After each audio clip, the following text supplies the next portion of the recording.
Well, hi there. My name is Elizabeth Lyons. I'm the author of 5 books, and I help impact-driven people with a message but no idea what to do next write, publish, and launch a transformative book with clarity and purpose. Sonnet-Size tips are quick bursts of get me unstuck please advice that can help you get out of your head and back to getting your book written, published, and most importantly, making the impact it was designed to make. In the meantime, no matter where you are in the writing of your book, if you're looking for proven strategies and real solutions to real or myth-based problems, I invite you to visit publishaprofitablebook.com, where I have loads of free content, online courses, and other resources to get your damn book written already. Hi, everybody. So in this quick little episode of book writing and publishing tips, I wanted to address a question that I got yesterday that I honestly just never say never. In the world, just never say never. It's always interesting to me because, as product creators, course creators, whatever it is, we assume based on our experience what people's burning questions are.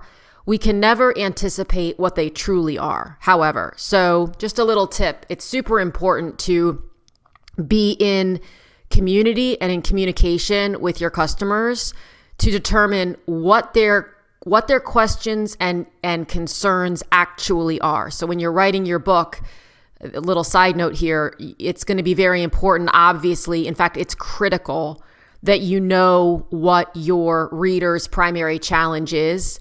What's secondary to that, although one could argue that it's not secondary, is knowing how they frame that. So one person might say, I'm tired of fad diets and not losing weight or keeping it off. Another person might say, if I have to do another 30-minute HIIT workout, I'm going to lose my mind.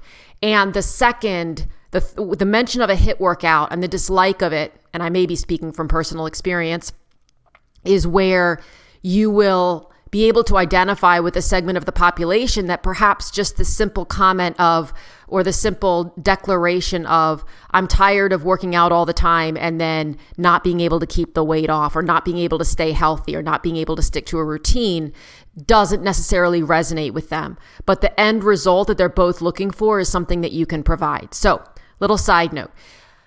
Along those same lines, I got a question yesterday from someone who I deeply respect, who has done a lot of research into the publishing world. And she said to me, is my book the type of book that's best for self-publishing?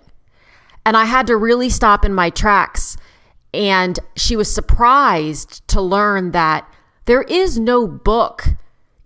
The self-publishing approach versus the traditional approach, if we're going to compare those two. So going out and finding an agent who will then sell your work to an editor at a major house, as opposed to doing it yourself and getting it out on the market yourself. One is not better or worse for any particular type of book.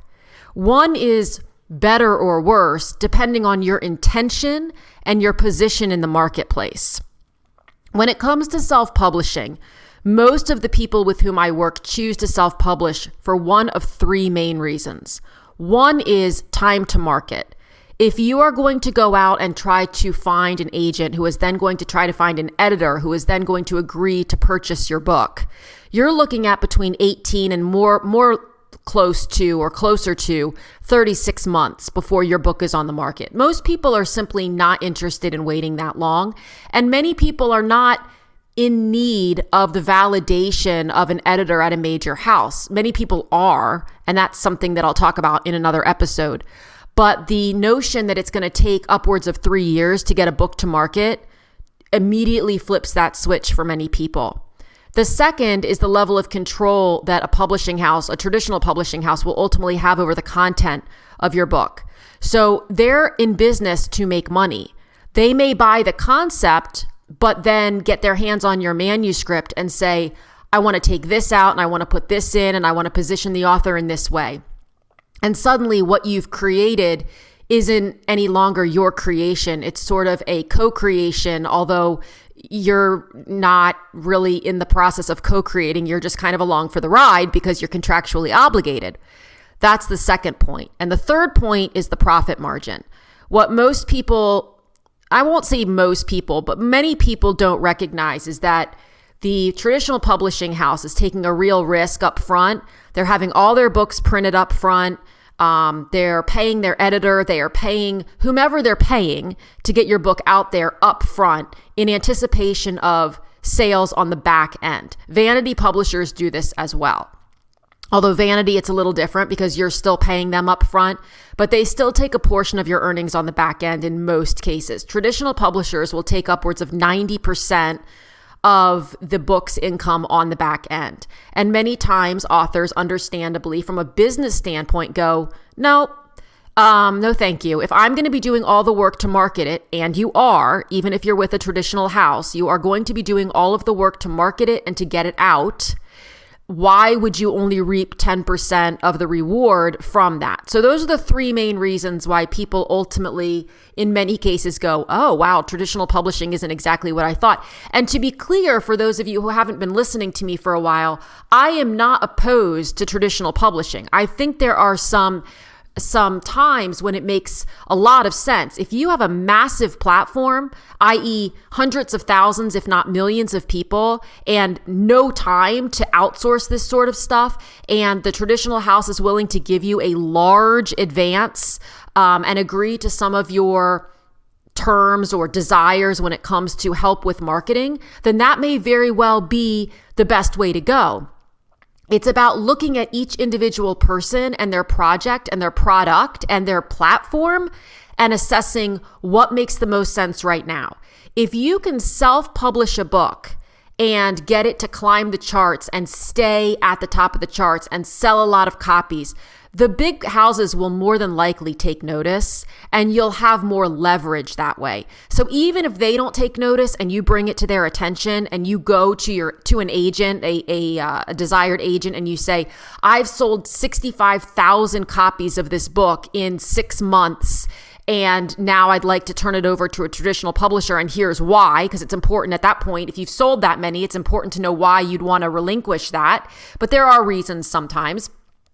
And then the agent can go to an editor and say, this is how well this book has already done. The editor might be more compelled to say, wow, let's take a deeper look at this than they might have had they not been given any information on sales data, had it not gone to market yet at all.